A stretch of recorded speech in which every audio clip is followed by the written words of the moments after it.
네, 오늘은 이 어두운 데서 듣고 밝은 곳에서 말하라고 하는 1월 첫 주에 이루어지는 말씀과 같은 맥에서 시작을 하겠습니다. 우리 성구영신 예배 가운데 이 말씀이 주어진 걸 감사하게 여기고요.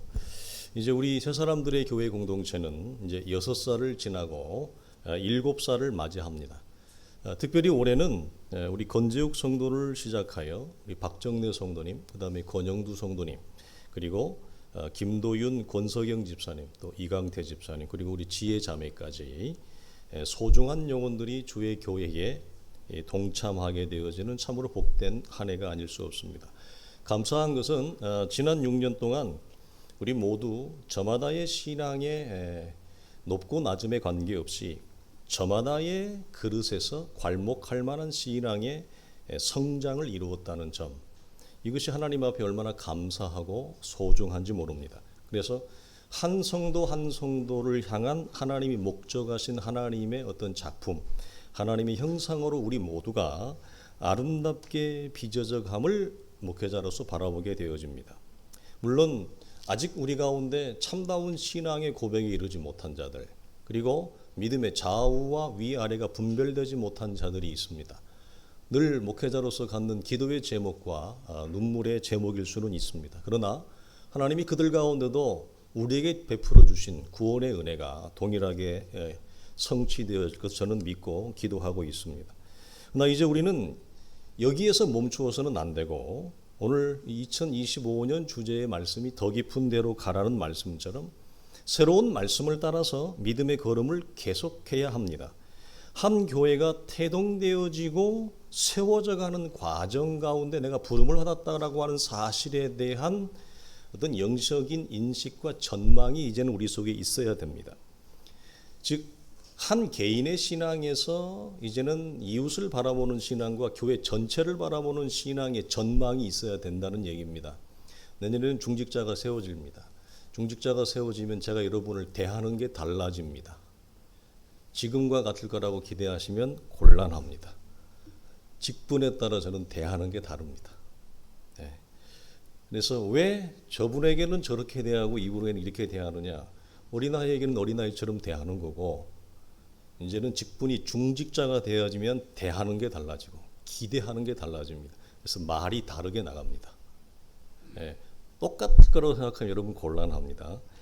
그래서 하나님이 부르신 사람들을 통해서 하나님의 교회가 세워져가는 이 전망 가운데 내가 있다라고 하는 이 차리를 우리가 이제는 바라볼 수 있어야 됩니다. 그래서 하나님의 교회는 거저 세워지지 않습니다. 반드시 하나님은 부르신 자들을 훈련하십니다. 왜냐하면 훈련되어지지 아니하면 거룩한 주의 교회는 세워지지 않습니다. 그래서 이 또한 진리인데, 그래서 하나님의 교회가 세워지기 위해서는 반드시 어떤 자들이 필요하냐? 훈련된 하나님의 사람들이 필요하다고 하는 것, 이 또한 진리이죠. 그래서 우리는 먼저 하나님의 교회가 세워지기 위해서는 선행돼야 되는 것이 있습니다. 그것은 거룩한 성도로서의 훈련과 연단이라고 하는 것이 반드시 우리 속에 세워지고 필요하죠. 그래서 교회를 세우도록 부름받은 성도는 개개인의 영적인 훈련과 성장이 우리 속에 먼저 있어야 됩니다. 이것은 너무나 보편적이고 자연스러운 거기도 하지만, 하나님은 사람을 통해 특별히 훈련되어지고 연단된 성도들을 통해서 하나님의 교회를 세워가기 때문에 그렇습니다. 그래서 오늘 본문 말씀처럼 하나님은 어떤 훈련을 하시느냐? 부르신 자들을 듣는 훈련을 하시는데, 그것이 우리가 예상하지 않았던 어두운 곳에서 반드시 듣는 훈련을 하신다, 이렇게 말씀하십니다. 그래서 모두 다 구약에서부터 하나님 앞에 쓰임받았던 하나님의 나라 일꾼들의 공통적 특징은, 모세도 그랬고 아브라함도 그랬고 요셉과 다윗이 그랬고 세례 요한이 그랬습니다. 그들은 모두 다 밝은 곳에서 시대 가운데 우뚝 서서 쓰임받기 전에 전부 다 어두운 곳에서, 광야라고 하는 곳에서 먼저 듣는 훈련, 즉 연단된 훈련들을 전부 다 받은 자들이에요. 그러니까 이 어두운 곳을 다 통과한 자라고 하는 공통점을 가지고 있습니다. 이것은 변하지 않는 하나님의 일하시는 방식이라고 하는 거죠.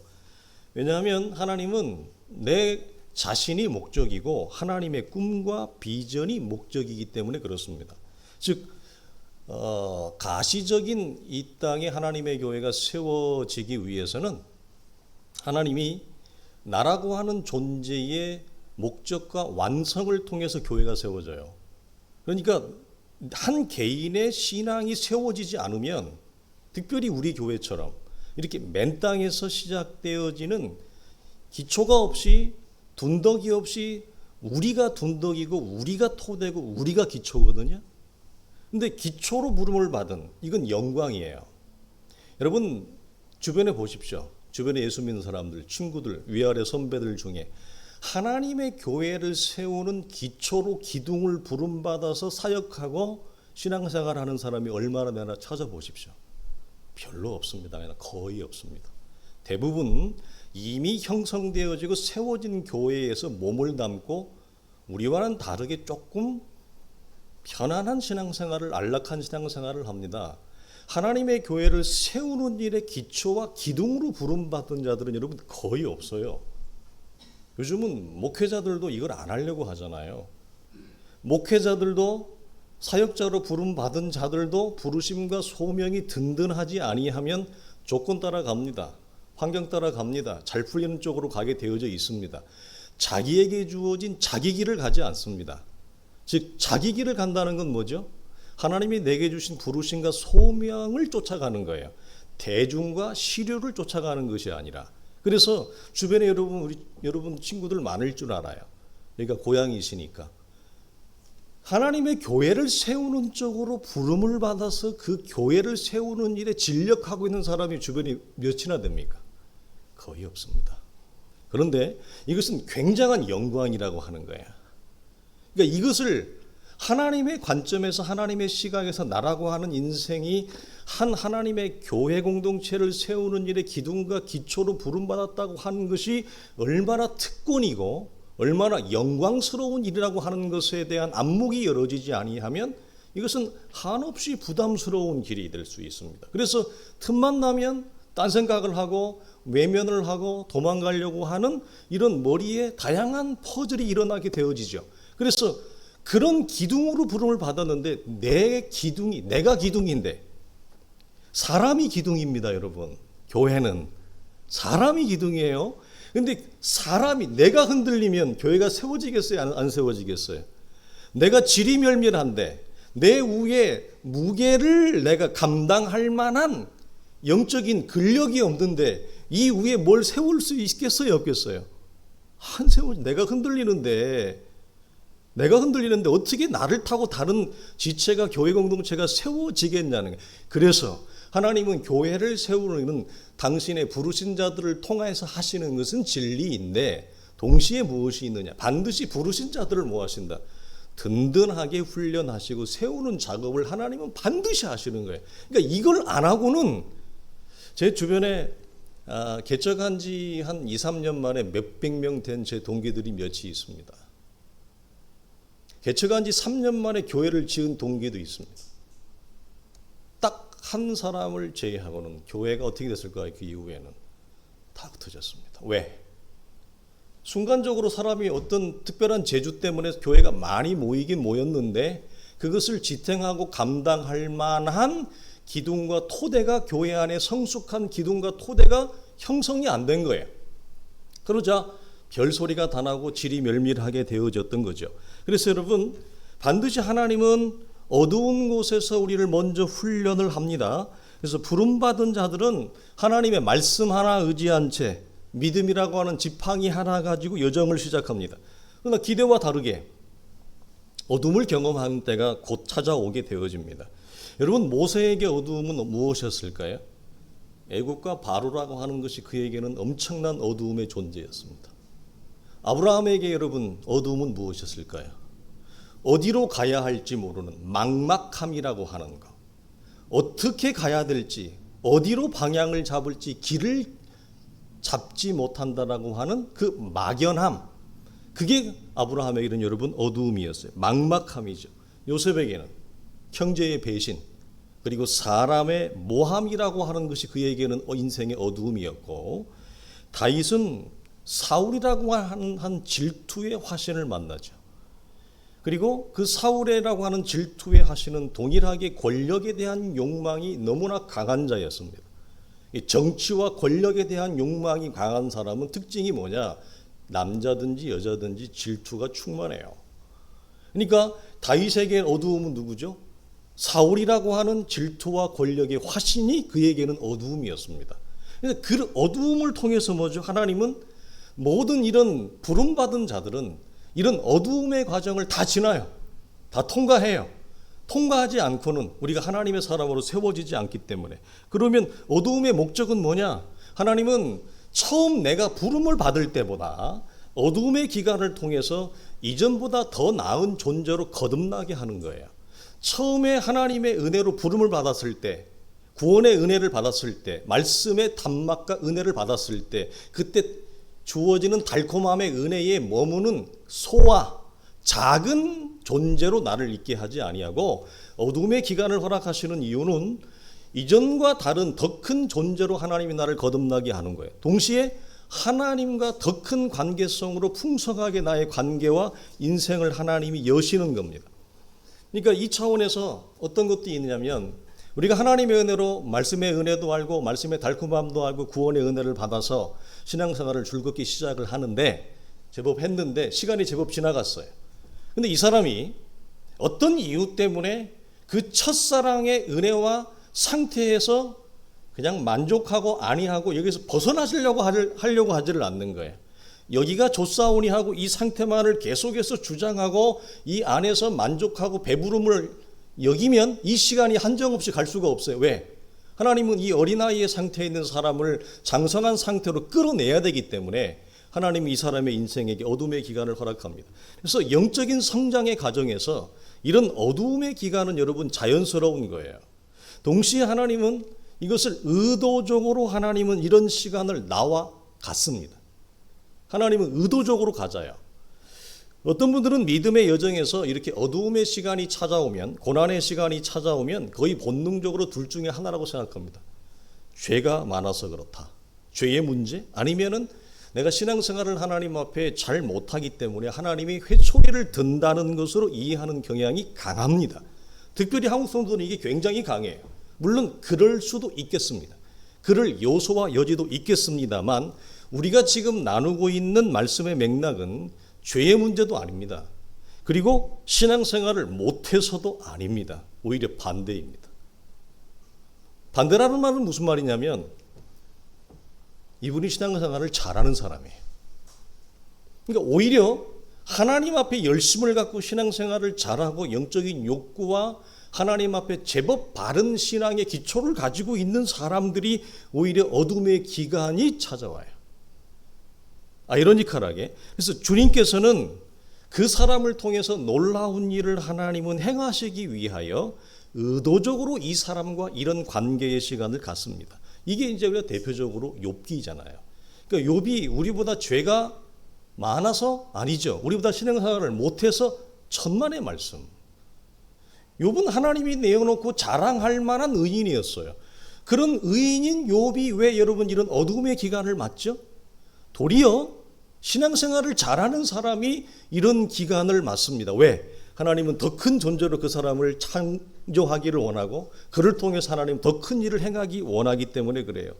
자, 이사야 50장에 보면 너희 중에 여호와를 경외하며 그의 종의 목소리를 청종하는 자가 누구냐? 흑암 중에 행하여 빛이 없는 자라도 여호와의 이름을 의뢰하며 자기 하나님께 의지할지어다. 보라, 불을 피우고 횃불을 둘러띤 자여, 너희가 다 너희의 불꽃 가운데 걸어가며 너희가 피운 횃불 가운데로 걸어갈지어다. 너희가 내 손에서 얻을 것이 이것이니라. 너희가 고통이 있는 곳에 누우리라. 햇빛 가운데 불 가운데 지나가는 이런 시즌, 흑암 중에도 행하는 시즌이 이스라엘 가운데 찾아오는 거예요. 이게 하나님의 사람들에게 오히려 대충 예수 믿는 사람은 이런 어려움도 없어요. 오히려 예수를 잘 믿고자 하는 사람들 속에서 이런 인생의 진한 어두움이 찾아온다는 거, 이런 되게 아이러니컬하죠. 근데 사람들은 어떻게 생각하죠? 저 사람이 죄가 많아서 그래. 저 사람이 신앙생활을 아주 잘못해서 그래. 하나님 앞에 매를 맞는다고. 이렇게 생각을 하는 거예요. 그런데 도리어 예수를 잘 믿는 사람이 이런 어두움을 여러분 경험할 때가 훨씬 많아요. 왜 그렇다고요? 하나님이 그를 통해 행하시려고 하는 위대한 일이 있다고요. 이걸 우리는 놓치면 안 돼요. 그래서 언제나 하나님은 어두운 곳에서도 우리와 함께하고, 특별히 죄가 있는 곳에 하나님의 은혜는 더 강하게 임한다고 하는 원리처럼 이 어두움의 기간에 하나님은 우리를 더 강하게 붙드십니다. 훨씬 나를 여러분 하나님은 강하게 붙드세요. 그런데 이것을 처음으로 이런 시즌을 경험하는 어떤 성도는 어떻게 느껴지죠? 주님이 나를 버린 것 같고, 주님이 나와 함께하지 않는 것 같고, 나 혼자 외로이 동떨어져 있는 것 같아요. 그래서 마치 어릴 때 엄마 손을 잡고 시장을 갈 때, 저희 어머니가 저의 손을 놓았을 때, 그리고 엄마가 안 보였을 때 찾아오는 막막함, 초조함, 당황함, 지금까지 하나님과 동행하고 하나님의 은혜 가운데 따뜻했고 그의 소리와 목소리가 들렸고 인도가 있었는데, 그리고 순종하며 가면 하나님이 분명히 책임지는 역사들이 있었는데, 갑자기 하나님의 손이 엄마의 손을 놓치듯이 그 손이 잡혀지지 않는 내 입장에서, 하나님은 나를 붙잡고 있는데 누구보다 강하게 붙잡고 있음에도 불구하고 나라고 하는 내 입장에서는 뭐죠? 당황스러운 거죠. 왜? 한 번도 예수를 믿어가면서 이렇게 어두움의 시즌을 경험한 적이 없어요. 하나님의 소리가 잘 들리지 않는 시즌을 경험한 적이 없는 거예요. 그래서 우리는 초조해해서 빨리 어두움을 지나가기 위해서 이 방법 저 방법을 다 동원해 봅니다. 자기가 할 수 있는 모든 시도를 다 해보죠. 그런데 어둠이 거치지 않습니다. 오히려 이 어둠은 여전합니다. 굉장한 막막함이죠. 굉장히 막막해야 합니다. 아무리 애를 써도 이 어둠이 거치지 아니하니까. 그러면 사람으로서는 너무나 여러분 막막하거든요. 그래서 이 입술의 투덜거림이 시작되어지면서 이 투덜거림은 불평과 원망과 분노로 변하게 되어집니다. 이 사람은 이제 불꽃의 화신이 되는 거예요. 이 사람은 건드리면 큰일 나는 사람이 되는 거예요. 그래서 누구든지 나를 건드리면 이 사람은 폭발합니다. 그래서 욥 같은 경우도 하나님이 사단에게 대어놓고 자랑할 정도로 내세웠던 의인인 욥도 뭐라고 얘기하죠? 자기가 태어난 나를 저주할 정도가 돼요. 자기 인생을 저주하는 거예요. 자기 삶 전체를 저주할 정도의 극도의 분노에 이르게 되어지는 거예요. 이 어둠의 시즌이라고 하는 것. 이것이 여러분 대부분의 그리스도인들이 이것에 대한 안내와 가이드가 없습니다. 저 또한 이것 때문에 오랫동안 고통스러웠습니다. 이걸 설명해 주는 선배가 없었습니다.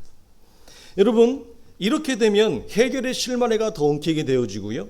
우리는 더 혼란 속으로 빠져듭니다. 마치 내가 만약 이것을 빨리 빠져나가려고 애를 쓰면 쓸수록 수렁에 빠지듯이 더 혼란 속으로 자기가 여러분 빠져들어가는 것을 느껴요. 그러면 사랑하는 성도들 이때는 어떻게 해야 될까요? 어떻게 해야 여러분 빠져나올까요? 혹시 여러분이 이런 기간을 경험한 적이 있는지 모르겠습니다. 우리 오늘 청년들, 우리 사랑하는 우리 아이들, 중고등부 아이들 모였는데 중고등부 아이들에게는 정말 어려운 설교가 되겠습니다. 그러나 들어주십시오. 들어놓으면 여러분의 인생에 다 꽃이 되고 열매가 될 겁니다. 여러분에게 물어보겠습니다. 여러분은 이런 기간에 경험적으로 볼 때 이 기간의 특징에서 무엇을 경험했습니까? 우리는 저마다 오늘 박 집사님 기도한 대로 올 한 해도 나름대로 어두움의 시즌을 겪었을 거고, 아니면 우리 인생의 전 마디에서 나름대로 어두움의 기간을 경험한 적이 있을 것입니다. 이런 때가 있었을 것입니다. 여러분 한번 속으로 말해 보십시오. 이 기간의 특징이 뭡니까? 특징이 뭐죠? 들렸던 말씀이 안 들립니다. 귀가 닫아집니다. 그리고 잘 안 들립니다. 하나님의 사랑의 임재가 느껴지지 않습니다. 굉장한, 그래서 시편에서 다윗이 주여 주의 성신이 나를 떠나지 말라. 하나님의 임재가 나를 떠나는 것에 대한 두려움과 막막함에 대한 기도를 하는 거예요. 귀가 닫히면 눈도 닫힙니다. 그래서 자기의 눈에 담겼던 하나님의 따뜻한 임재와 사랑이 보여지지 않습니다. 그래서 어떻게 되죠? 우리의 영혼이 식습니다. 마음이 식어버립니다. 여러분 놀라운 겁니다. 들렸던 말씀이 안 들리잖아요. 그리고 잘 안 들리잖아요. 그러면 눈이 닫혀요. 그러면 어떻게 되느냐? 우리의 영혼과 마음이 메마라지면서 우리 안에 있었던 하나님의 임재와 사랑이 여러분 차갑게 식어버리고 굳어버려요. 그러면 우리의 입술은 찬양과 기도도 사라집니다. 찬양이 안 나와요. 기도가 안 나와요. 무엇에부터 시작한다고요? 들렸던 말씀이 안 들릴 때부터. 그럼 눈이 낮추고, 그럼 기도와 찬양이 사라지고 예배의 감격과 즐거움이 사라집니다. 교회는 오기 싫습니다. 교회는 차가운 곳이 됩니다. 그래서 억지로 교회를 나옵니다. 눈치 보면서 나옵니다. 그러나 억지로 나오는 것도 은혜입니다. 눈치를 보면서 나오는 것도 은혜입니다. 그래야 그 사람의 신앙의 명맥이 유지가 됩니다. 한마디로 여러분 이럴 때는 어떻게 해야 되느냐? 이사야를 봅시다. 이사야 30장에 주 여호와의 이스라엘의 거룩하신 이가 말씀하시되 너희가 돌이켜 조용히 있어야 구원을 얻을 것이요 잠잠하고 신뢰하여야 힘을 얻을 것이니 너희가 원하지 아니하고 이르기를 아니라 우리가 말 타고 도망하리라 하였으므로 너희가 도망할 것이다. 이때는 어떻게 한다고요? 교회 가기 싫으니까, 예수 믿기 싫으니까, 신앙생활하기 싫으니까, 말씀도 안 들리고 예배의 기쁨과 감격도 없고 영혼과 마음은 다 식어버렸고 어떻게든지 도망가고 싶은 거예요. 그래서 도망가려고 하는 궁리만 하고 있어요. 즉 무슨 말이에요? 내게 주어진 어둠의 시간과 그 마디를 어떻게 해서든지 빨리 탈출하려고 하는 방법밖에 생각을 안 해요. 이게 가장 어리석은 방법이에요. 가장 어리석어요. 왜? 그런다고 어둠이 해결되지 않아요. 어둠이 거둬지지 않기 때문에 그래요. 그래서 자, 야고보서는 뭐라고 얘기합니까? 듣기는 속히 하고 말하기는 더디하며 말씀을 온유함으로 받으라. 자, 여러분 이때의 특징은 하나님의 말씀이 들려지지 않기 때문에 이때의 특징에서 가장 사람들이 실수하는 것 중에 하나가 뭐냐? 말씀이 안 들리니까 말을 많이 해요. 특징이. 말씀이 들릴 때는 말을 많이 안 해요. 특징이. 하나님의 말씀이 들릴 때는 말이 부드러워져요. 그러나 말씀이 안 들릴 때는 말이 입이 거친 입이 되어져요. 성경은 뭐라고 얘기하느냐? 말하기는 더디하라. 무슨 말이에요? 입술을 조심해라. 그때는. 그래서 아무 얘기나 내 기분대로 기질대로 성질대로 입술을 열지 말고, 즉 무슨 말이에요? 이사야가 뭐라고요? 너희가 내게 말하는 대로, 너희가 내게 들리는 대로, 너희의 말대로 내가 행하리라. 그래서 이때는 주의할 게 뭐냐? 잠잠히 하나님의 음성을 듣는, 하나님이 이 어둠을 어떻게 열어가시는가를 가만히 묵상해야 돼요. 그러나 우리는 대체로 이런 시즌을 한 번도 경험하지 않았기 때문에 내 입장에서는 불평과 원망과 짜증이 나올 수밖에 없어요. 도대체 이게 뭔가 해결책이 여러분 보이지 않는 거죠. 그래서 이 기간에는 여러분 말을 많이 하지 않도록 주의해요. 대신 뭐죠? 이때는 듣는 귀를 훈련해야 되는데, 동시에 이때는 다른 사람이 와서 힘들지, 얼마나 힘들어, 이런 위로와 위안이 우리에게 위로가 되어지고 힘이 되어질 때도 있습니다만, 다른 사람의 동정 어린 소리나 아니면 자기 마음에서 올라오는 자기 연민의 소리도 듣지 말아야 됩니다. 오직 주의 음성만 들어야 됩니다.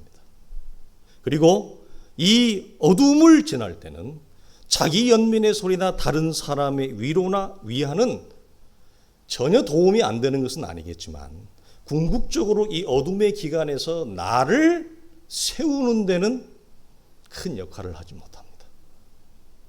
일시적인 위로에 그친다는 거죠. 오직 주의 음성만이 나를 세웁니다. 그래서 부르심을 받은 자들은 이전과 다른 귀를 이 어둠의 기간에서 훈련해야 돼요. 하나님이 어둠의 시즌을 우리에게 허락하시는 이유는 이것입니다. 이전에 한번 열어진 귀로 계속 있는 상태를 하나님이 원하지 않습니다. 연단된 귀로 우리가 성장해 가기를 하나님이 원하십니다. 이것이 우리에게 각 사람에게 하나님이 의도적으로 어둠의 시간을 갖는 이유입니다. 어둠의 기간에 혼란을 겪는 이유는 첫 번째는 이겁니다. 이전에 한번 열렸던 귀, 은혜를 받았던 귀, 은혜를 담았던 귀는 이 어둠의 기간에는 작동이 안 됩니다. 잘 이해를 하시기를 원하는데, 이전에 처음 열렸던 첫 귀는 밝은 곳에서 이와 같은 갈등과 고난과 강야와 어두움이라고 하는 어려움이 없는 곳에서 열어진 귀입니다. 즉 밝을 때에 내가 원하던 세상이 열어졌을 때에 들렸던 귀예요. 그 첫 귀는 밝을 때에는 잘 들려요. 그러나 어두움이 찾아오면, 인생이 힘들어지면, 내가 원하는 세계가 열어지지 아니하면, 그때는 이 첫 열어진 귀는 이 어두움의 마디에서는, 시간에서는 아무런 작용을 못해요. 들리지가 않아요. 그래서 하나님은 처음에 열어진 귀에서 더 연단된 귀로, 더 깊은 귀로 우리를 훈련하시기 위해서 이 어두움의 시간을 저마다 인생의 마디에서 허락을 합니다. 여러분, 진리의 말씀은, 하나님의 은혜는 어두운 곳에는 있을까요, 없을까요? 우리는 밝은 곳에만 있다고 생각을 합니다. 하나님의 은혜와 진리는 여러분 어둠에도 있고 빛에도 있고 다 있습니다. 다 있습니다. 공존합니다. 그런데 우리는 본성상 밝은 곳에만 하나님의 은혜가 있다고 여깁니다. 즉 무슨 말이죠? 내가 원하는 대로 내 삶의 조건들이 형편이 풀어질 때만 거기에 은혜가 있다고 생각을 합니다. 그 반대에는 내가 원하지도 않고 그곳에는 하나님의 은혜고 진리는 없다고 대부분의 사람들이 생각합니다. 이것이 우리의 영적인 불균형입니다. 우리가 이것이 영적으로 성장하지 못하는, 하나님의 은혜 가운데 있지만 분명히 하나님의 하나님의 은혜의 손에 있습니다. 그럼에도 불구하고 우리가 더 나은 귀, 더 깊은 귀로 훈련되어지고 나아가지 못하는 이유가 어디 있느냐? 내가 하나님의 은혜를 재단해요.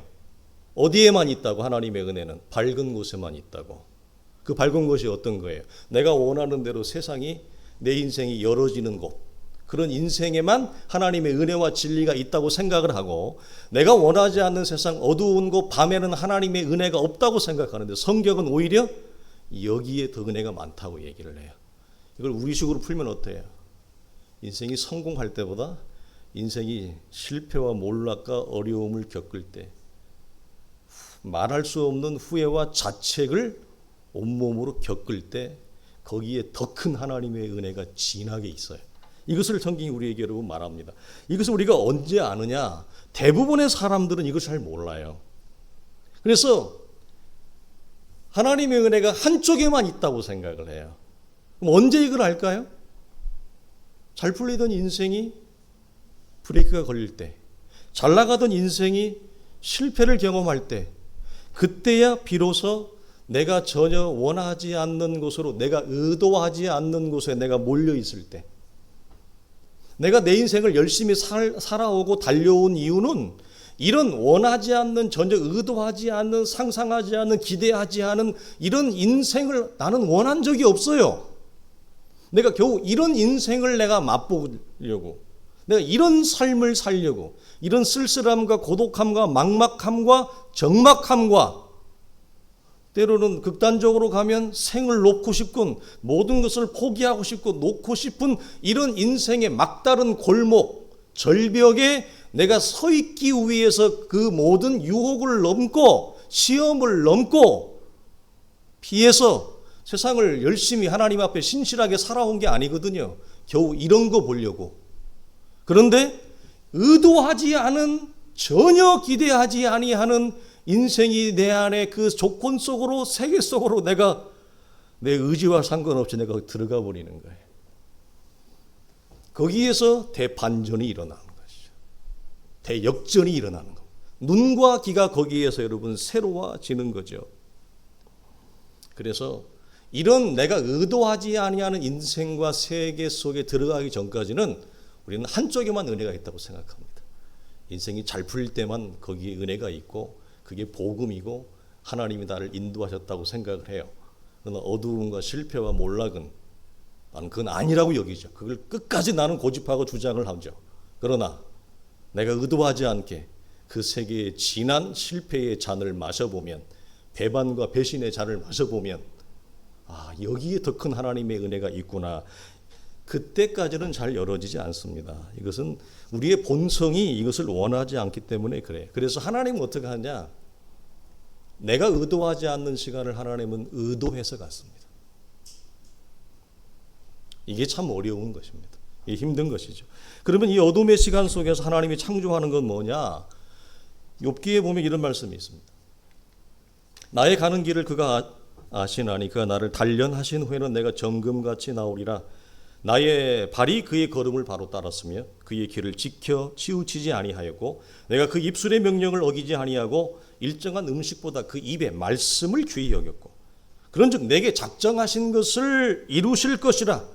이런 일이 하나님에게는 많다. 무슨 말이에요? 이게 하나님의 일하는 방식이라는 거예요. 우리는 평생 하나님하고 실갱이하는 이유가 뭐느냐? 하나님이 나를 관계하고 대하고 일하는 방식이 마음에 안 들어요. 그게 싫어요.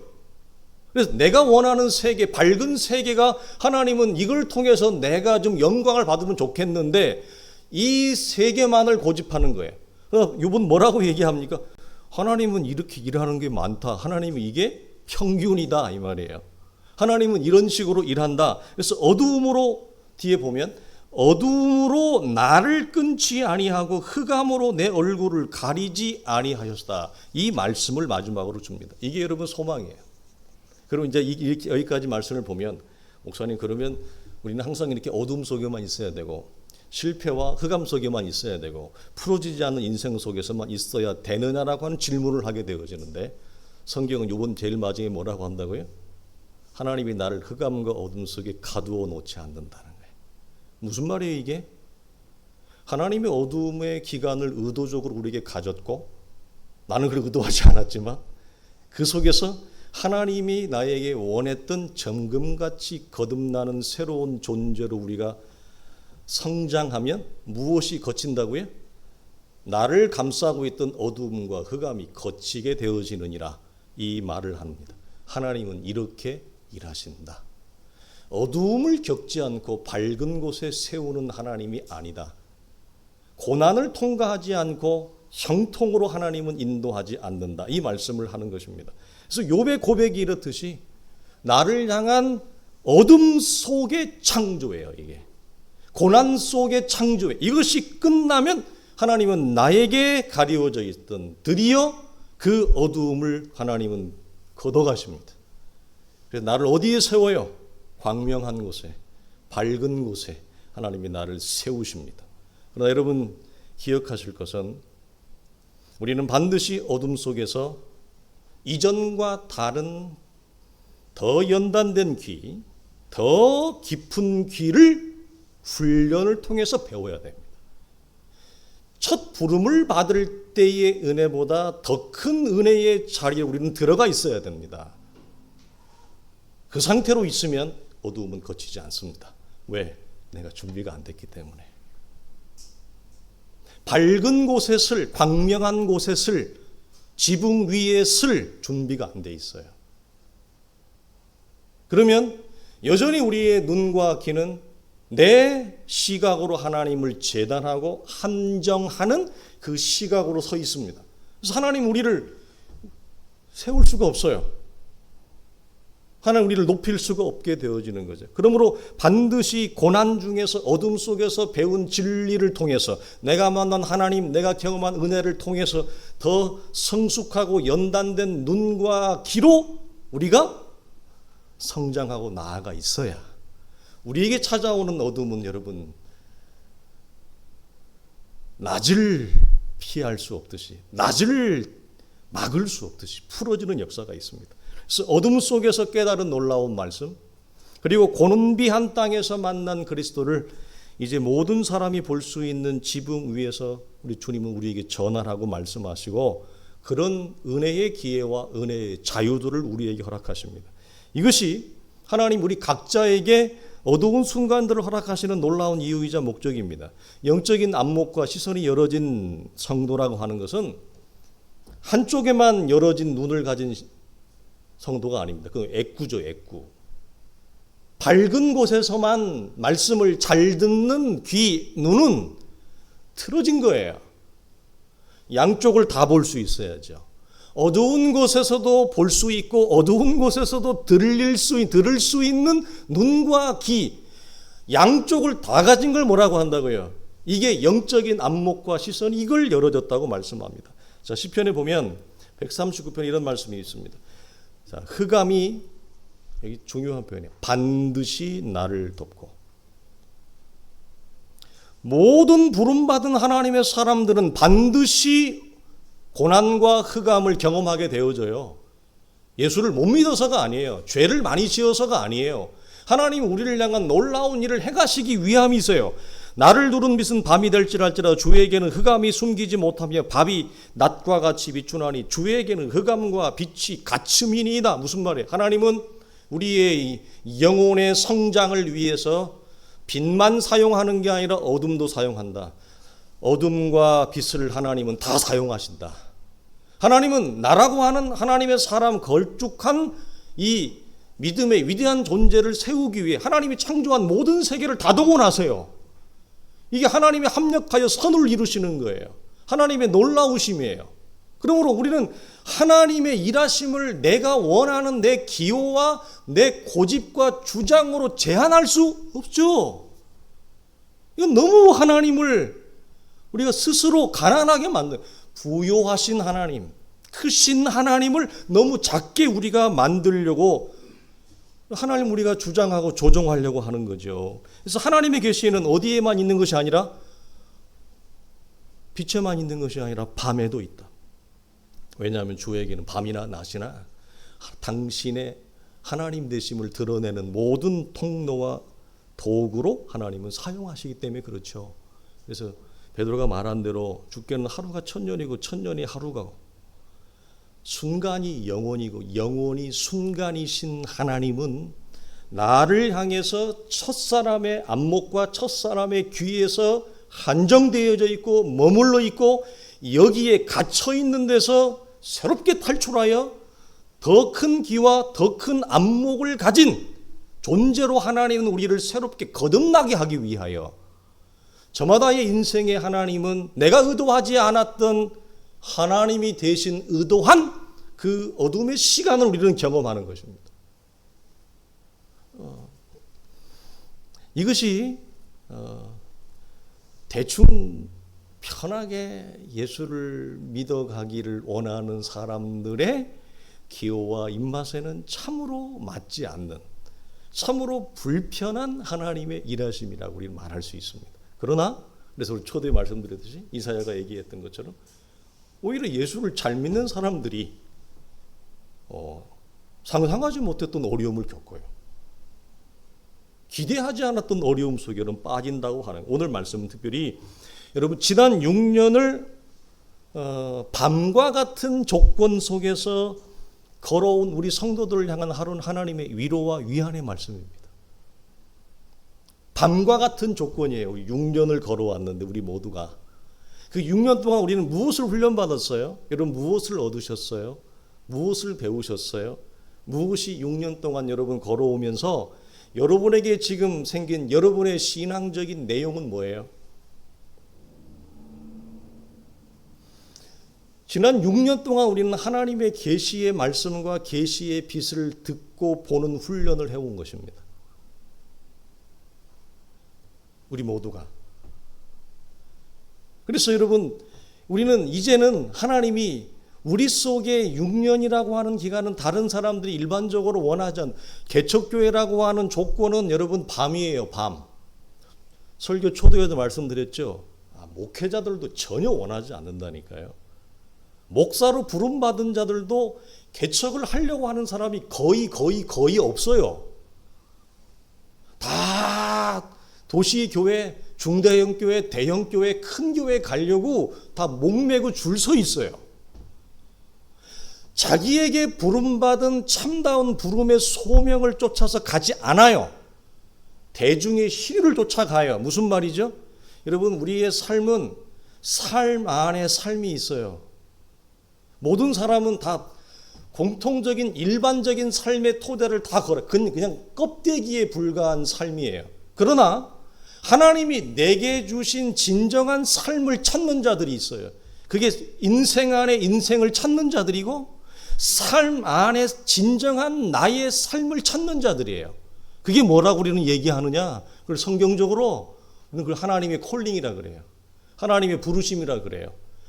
내 인생에 주어진 참다운 산 안의 삶, 인생 안의 인생을 찾지 못할 때는 군중과 대중과 같은 넓은 길을 걸어가면서 그것으로 호의호식하고 만족하고 배부르고 그것으로 여러분 모든 것을 종지부를 찢으려고 해요.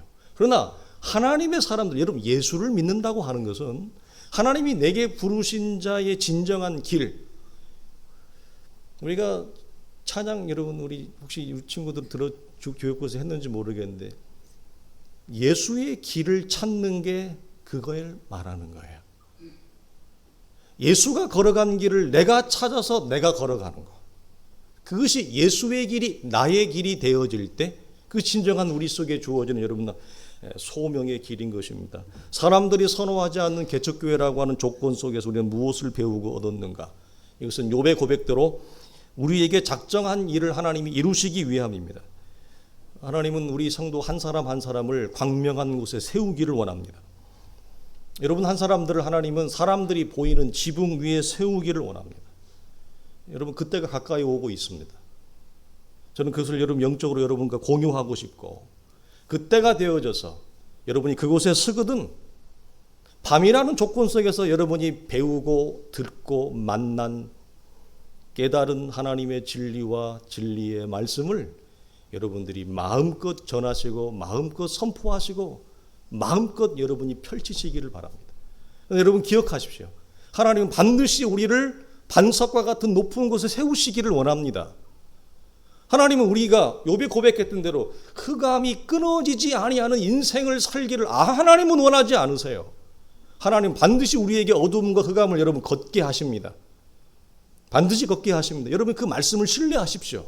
그리고 하나님 여러분을 반드시 세우십니다. 그곳에 우리는 그 세우기 전까지 내가 훈련되어지고 하나님 앞에 배워야 될 건 뭐예요? 첫사람의 귀에서 머물러 있으면 안 돼요. 첫사람의 안목에서 머물러 있으면 안 돼요. 6년이라는 조건을 통해서 밤이라는 조건을 통해 우리가 배운 것은 뭐죠? 더 연단된 귀, 더 연단된 안목으로 새로운 존재로 창조되어져 더 큰 존재로 거듭나져 있는 상태. 우리가 교회를 처음 시작할 때보다 비교할 수 없이 여러분이 커졌잖아요. 그때보다 여러분 얼마나 여러분 근사해졌어요. 여러분이 얼마나 세련돼졌어요. 영적으로. 여러분 신기한 건 여러분이 영적으로 성장할수록 영적으로 거듭날수록 여러분에서 비춰지는 그 하나님의 향기, 믿음의 향기, 신앙의 향기가 달라요. 여러분 속에 어려움이 없어서가 아니에요. 어려운데 힘든데 여러분의 빛이 나요. 빛이 나요. 그것이 6년 동안 우리가 얻은 것입니다. 그러나 이 싸움을 위해서 우리가 포기하지 말아야 되는 것은 동일합니다. 우리 사랑하는 성도들이 주 안에서 더욱더 우리에게 주어진 그날을 성취를 기다리며 오늘도 걸어갈 수 있기를 주님의 이름으로 축원합니다.